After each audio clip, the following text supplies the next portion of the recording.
நான் ஒன்று கேட்குறேன், நீ மானமுள்ள தமிழன் தானே? இங்கே பாரு, நான் ஒன்று கேட்குறேன். மிக்சி கொடுத்துட்டா வாங்கிட்டேன், பெருமையாக வாங்கிட்டேன். டிவி கொடுத்துட்டேன், பெருமையாக வாங்கிட்டேன். சேலை கொடுத்துட்டேன், பெருமையாக வாங்கிட்டேன். வேட்டி கொடுத்தேன், பெருமையாக வாங்கிட்டேன்.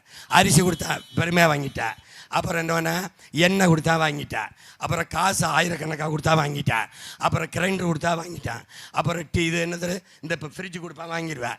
10,000 2,000 கொடுத்தா வாங்கிட்டேன். இலவசமாக திருமணமும் பண்ணி வச்சிட்டேன். எப்படியே இலவச திருமணங்கள் 63 வயது 63 ஜோடிகளுக்கு இலவச திருமணம். அது பார்த்துருப்பேன். அம்மையார் ஜெயலலிதா இருக்கும்போதெல்லாம் நெத்தியில் ஒட்டிட்டான் ஜெயலலிதா ஸ்டிக்கரை.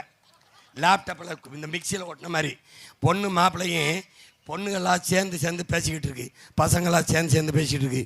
திடீர்னு அம்மா வந்தவுடனே ஒடியா இவனுக்கு பார்த்த பொண்ணு அவனுக்கு போயிடுச்சு, அவனுக்கு பார்த்த பொண்ணு இவனுக்கு போயிடுச்சு. சிரிக்காத சத்தியமாக நடந்துச்சு, என் தலைவர் மேனாலே நடந்துச்சு. கட்டுப்பா, ஏய் அப்புறம் மாற்றிக்கலாப்பான்ட்டான். யார்? இவன் தாலி கட்டணும், அவன் கூட்டிகிட்டு போகிறான். அவன் தாலி கட்டணும், இவன் கூட்டிகிட்டு போகிறான். சிரிக்காத, நடந்துச்சுங்கிற என்ன சிரிக்கிற? இலவச கல்யாணம் பண்ணி வச்சுட்டான், அது வரைக்கும் வந்துட்டான். இப்போ அவன் இதே அறிவிப்பு எல்லாத்தையும் சகித்துக்கிட்டு எல்லாத்துக்கும் பெருமையாக ஓட்டு போட்டிய நீ இலவசமாக புள்ளதாரன்னு சொன்னா நீ ஏற்பியா? எவ்வளவு மானங்கட்ட செயல்னு உனக்கு தெரியுதா தெரியலையா? அப்ப இதையெல்லாம் எப்படி நீ வாங்குற? எப்படி வாங்குற? இப்ப அதை சொல்லும் போது உனக்கு எவ்வளவு வலிக்குது?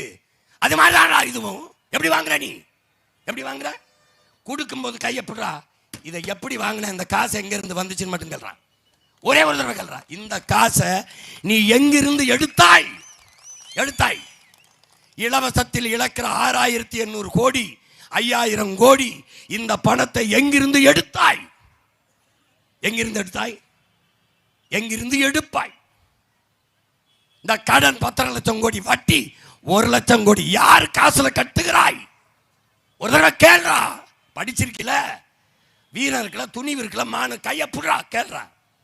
டேய் எப்படி கொடுப்படா? இந்த விட எப்படி கொடுப்ப? இது எங்கிருந்து உங்க அப்பா சொத்தை வித்தியாடா, இல்லை எங்க அப்பா வரியில வாங்கினியாடா? ஒரே ஒரு தடவை கேள்றா. எனக்கு போடு, போடாம போ. உன் ஓட்டுக்காக நிற்கிறவன் இதை பேசுவேன்னு நினைக்கிறியா?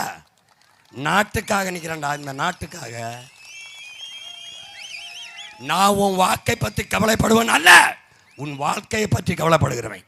போட்டா போடு, போடலைன்னா போடா. எனக்கு என்ன ஓட்டை வச்சு என்ன பண்ண போறேன்? என்னையை நீ புரிஞ்சுக்கிட்டு போட்டா போடு. நான் வந்தால் இந்த நாட்டில் எல்லாத்தையும் சரி பண்ணுவேன், நல்ல ஆட்சியை கொடுப்பேன். நம்பிக்கை இருந்தா போடு, இல்லைன்னா போடாத. வழிவிடு.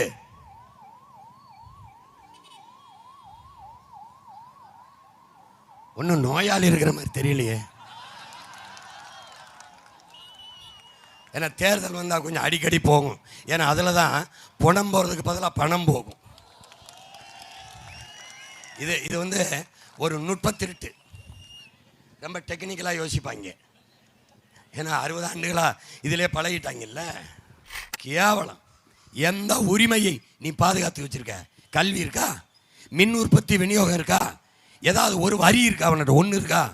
எல்லாத்தையும் பறி கொடுத்தவர்கள் இவர்கள், பறித்து கொண்டு போனவர்கள் அவர்கள். என்ன இருக்கு உனக்கு? என்ன வச்சிருக்க நீ? இந்த நிலமெங்கும் நச்ச ஆலைகளை கொண்டு வந்து நட்டவர்கள் இவர்கள், நட அனுமதிச்சவர்கள் இவர்கள். உனக்கு என்ன இருக்கு? குடிக்க நீர் வச்சிருக்கியா? படிக்க கல்வி வச்சிருக்கியா? பார்க்க வேலை வச்சிருக்கியா? எரிக்க மின்சாரம் வச்சிருக்கியா? உன்னருக்கு நஞ்சு இல்லாத விஷம் இல்லாத சாப்பாடு வச்சிருக்கியா? உணவு வச்சிருக்கியா? என்ன வச்சிருக்க? சுவாசிக்க நல்ல காத்தாவது வச்சிருக்கியா? காற்றை சுவாசிக்கிறியா? கந்தக தூசியை சுவாசிக்கிற? வாகனங்களும் ஆலைகளும் வெளியிடுகிற நச்சு புகையை சுவாசிக்கிற? நுரையீரல் தொற்று புற்று, பிறக்கிற குழந்தை புற்றுநோயோட பிறக்குது. ஏன் பிறக்குதுன்னு எனக்கு அது யோசிச்சிருக்கியா? என்ன வச்சுட்டு போற? உன் பிள்ளைக்கு என்ன வச்சுட்டு போற? பணமா, இல்லை நகையா, காரா, மாளிகையா? எப்படி வாழும்? நீரும் இல்லாம சோறும் இல்லாம எப்படி வாழும்? என்ன வச்சுட்டு போற? ஒரு தகப்பன் தன் பிள்ளைகளுக்கு சொத்து வைக்கிறான், பணம் வைக்கிறான், கார் வைக்கிறான், வீடு வைக்கிறான். இல்லைன்னா பரவாயில்ல, கடனை வைக்கக்கூடாது. கடனை வைக்கக்கூடாது. அவன் தான் நல்ல தகப்பேன். ஆனால் உன் நாட்டை ஆளுகிற தலைவன் 10.5 லட்சம் கோடி கடன் வச்சிருக்கான். எத்தனை லட்சம் கோடி? 10.5 லட்சம் கோடி கடன் வாங்கி உன் அப்பாட்ட நீ என்ன கேட்ப? இந்த கடனை ஏன் வாங்கின? உன்னைய படிக்க வைக்க வாங்கின மகனே. வேற எதுக்கு வாங்கின? அக்காவை கட்டி கொடுக்க வாங்கின மகனே. அப்படின்னா அதில் ஒரு காரணம் இருக்குது. இவங்க கிட்ட கேளு, 10.5 லட்சம் கோடி எப்படா கடன் வந்துச்சுன்னு ஒரு காரணம் சொல்ல சொல்லு. ஒரே ஒரு காரணம் சொல்ல சொல்லு. இப்படியே மயக்க போட்டு நான் ஊருக்கு போயிடுறேன். ஒரு காரணம் சொல்ல சொல்லு. 10.5 லட்சம் கோடி இந்த ஊதாரி பயில்கள்கிட்ட நீ ஊரை கொடுத்துவிட்டு அவன் வாங்கி மிக்சி தாரேன், கிரைண்டர் தாரேன், அண்டா தாரேன், குண்டா தாரேன், அரிசி தாரேன், பருப்பு தாரேன், வேட்டி தாரேன், சேலை தாரேன், கடைசியாக ஒரு கொஞ்சோண்டு விஷம் தாரேன், குடிச்சிட்டு செத்துப்போ. கேடுகட்ட நீயா மானத்துக்காக உயிரை விட்டவன். நீ மானத்துக்காக உயிரை விட்டவன் பரம்பரை நீ தான். உன் பாட்டம் தானடா தீரன் சின்னமலை. டே, யார் நாட்டை யாரா ஆள்றதுக்கு அனுமதி தர்றது? அயோக்கிய பயலை. உனக்கிட்ட மண்டிட்டு வாழ்வதற்கு மரண கைத்துல தொங்கி சாவண்டா என்று செத்தவன் பரம்பரையில் இருந்தா நீ அவனா? நீ அவன் ரத்தம் ஓடுதா உனக்கு? உனக்கு ஓடுதா உனக்கு? உன் பாட்டம் தானடா மருதுபாண்டி. சமரசம் செஞ்சிருந்தால் வாழலாம், மண்ணை ஆளலாம். சரணடைந்து வாழ்வதற்கு சண்டையிட்டு சாவது மேல்னு போய் செத்தானடா. தூக்கில் தொங்குனா புறங்கையை கட்டி பின்னங்கால கட்டி முட்டிக்கால் போட்டு தூக்குறான்டா. அப்ப என்ன சொன்னா? என்னரும் மண்ணே, என் தாயகமே, நான் போறேன். ஆனால் என் வீர மரபிலே பிறந்து வருகிற பிள்ளைகள் உன்னை மீட்க வருவார்கள். வந்தேன்டா, அவன் பேரன் வந்தேன். அந்த ரத்தம் உனக்கு ஓடுதான் பாரு. போய் அவன்கிட்ட விட்டுட்டு இவன்கிட்ட விட்டுட்டு 5க்கும் 10க்கும் அரிசிக்கும் பருப்புக்கும் வேட்டிக்கும் ஜலைக்கு கையேந்தி நிற்க வச்சிட்டான். நீ வள்ளல் பரம்பரையில் பாரி, ஓரி, பேகன், ஆய், நல்லி, காரி, அதிகமான் 7 வள்ளல் உன் இனம் முன்னோன் தானடா. உலகத்தில் நாட்டை ஆண்டவன் எவன்டா வள்ளலா இருந்தான்? ஓம் பரம்பரை தான்டா. அவன் பரம்பரை. நீ கொடுத்து பழகினவன், வாங்கி பழகிட்டியே. கொடுத்தவன்டா, அள்ளி கொடுத்தவன்டா. அரைப்படி அரிசிக்கும் 1/2 கிலோ வெள்ளத்துக்கும் 1 முளை கரும்புக்கு நிற்கிறியடா. கேவலம். நீ வேலை செய்யல, உழைக்கல, வெம்பாடு படல, என்ன பண்ற? மானம்னு எங்க உனக்கு? கையேந்தும் போது தன்மானம் போயிருந்தடா. தமிழன் மானத்தை விட்டா உயிரை விட்டுருவான்னு தாண்டா வாழ்ந்து வந்தோம் நம்ம. மயிர் நீப்பின் உயிர் வாழா கவரிமான் அன்னார் உயிர் நீப்பர் மானம் வரின். 2000-3000 ஆண்டுக்கு முன்னாடி நம்ம தாத்தன் தானடா எழுதி வச்சா நம்ம பாட்டேன்.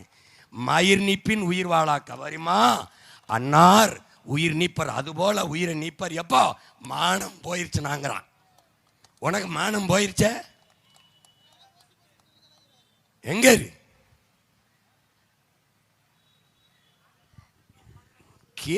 கேவலம்.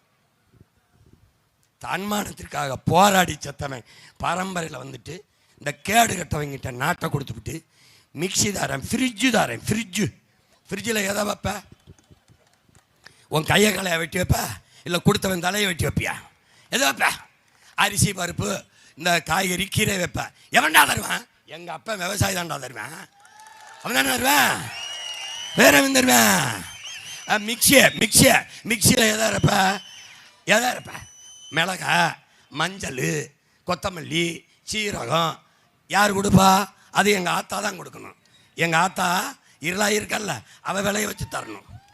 விவசாயி தான் தரணும். கிரைண்டர் எதை ஆட்டுவேன்? உன் தலையை போட்டு ஆட்டுவேன், எதை போட்டு ஆட்டுவேன்? உளுந்து, அரிசி, பருப்பு. யாரு? எங்கள் அப்பனும் ஆத்தாலும் விவசாயி தான்டா தரணும். அவனை கடங்கரன் ஆக்கிவிட்டு அவனை தூக்குல தூங்கி சாக விட்டுவிட்டு ஃப்ரிட்ஜு தாரே, மிக்சி தாரே, ஏசி தாரே, டிவி தாரே. இனிமேலாவது இன உணர்வு, மான உணர்வு கொண்டு நிமிரணும். தன்மானத்தோடு வாழ பழகணும். என் கால்களை நம்பி, என் உழைப்பை நம்பி என் வாழ்க்கை என்று வரணும். நீ கேட்க வேண்டியது படிப்பை கொடு, படிப்புக்கேற்ப வேலை கொடு, வேலைக்கேற்ற சம்பளம் கொடு, அதை வச்சு நான் வாழ்ந்துக்கிறேன் என்று சொல்லணும். 6800 கோடி இந்த 5000 ரூபா வங்கி கணக்கில் போட்டது. உனக்கு படிப்பிக்கிற ஆசிரியர் சம்பள உயர்வு கேட்குறேன், மொத்தமாக ஒரு 58 கோடி அல்லது 100 கோடி செலவாகும். அதை கொடுத்தா அந்த ஆசிரியர் நிம்மதியாக படிப்பு வைப்பான். எனக்கு கொடுமடாது, என்ன கொடுமடா ஒரு நாடுறாது.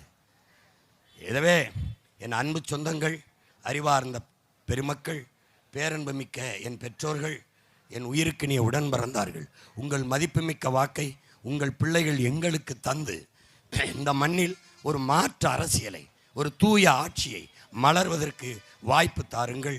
இங்கே போட்டியிடுகிற திருக்கோயிலூரில் போட்டியிடுகிற என் அன்பு தம்பி வழக்குரைஞர் ஹேமராஜன் அவர்களுக்கு விவசாயி சின்னத்திலே வாக்கு செலுத்துங்கள். இது சிவந்தியம் தொகுதியில் போட்டியிடுகிற என் தங்கை ராதிகா பிரபு அவர்களுக்கு விவசாயி சின்னத்திலே வாக்கு செலுத்துங்கள். விவசாயி சின்னத்திலே வாக்கு செலுத்தி வெற்றி பெற செய்யுங்கள். எங்கள் பிள்ளைகள், உங்கள் பிள்ளைகளின் வெற்றி நம் இனத்தின் வெற்றி, நம் மக்களின் வெற்றி. எங்களிடம் வரும் அதிகாரம் உங்களுக்கான அதிகாரம், உங்கள் அதிகாரம். அண்ணல் அம்பேத்கர் அதிகாரம் மிக வலிமையானது என்கிறார். அதை கற்ற நாங்கள் அந்த அதிகாரம் எம் மக்களுக்கானது என்கிறோம். அதிகாரம் மிக வலிமையானது என்கிறார். அதை கற்ற நாங்கள் அதை அடைந்து விட்டால் அனைத்தும் எளிமையானது என்கிறோம். அன்பு சொந்தங்களே, மக்களுக்கான அதிகாரத்தை உருவாக்குவதற்கு மக்களிடமிருந்தே மக்களுக்காக உங்கள் பிள்ளைகள் வந்திருக்கிறோம். அதை புரிந்து கொண்டு நாங்கள் முன்வைக்கிற அரசியலை கூர்ந்து கவனியுங்கள். அது ஏற்புடையதாக இருந்தால் ஏற்று எங்களுக்கு வாக்களியுங்கள். இல்லை என்றால் நல்லதை கொள்ளுங்கள், அல்லதை தள்ளுங்கள். என் அன்போடு வேண்டுகிறேன், உங்கள் பிள்ளைகள் எங்களுக்கு நீங்கள் வாக்கு செலுத்தி வெற்றி பெற செய்வதென்பது நம் இனத்தின் வெற்றி, இனத்தின் மானத்திற்கான வெற்றி. நீங்கள் செலுத்துகிற ஒவ்வொரு வாக்கும் நம் மொழி காக்கும், இனம் காக்கும், நம் மண் காக்கும், மானங்காக்கும், வருங்கால பிள்ளைகளின் வாழ்க்கையை பாதுகாக்கும், மக்களின் நலன் காக்கும் என்பதை கனவத்தில் கொண்டு வாக்கை செலுத்த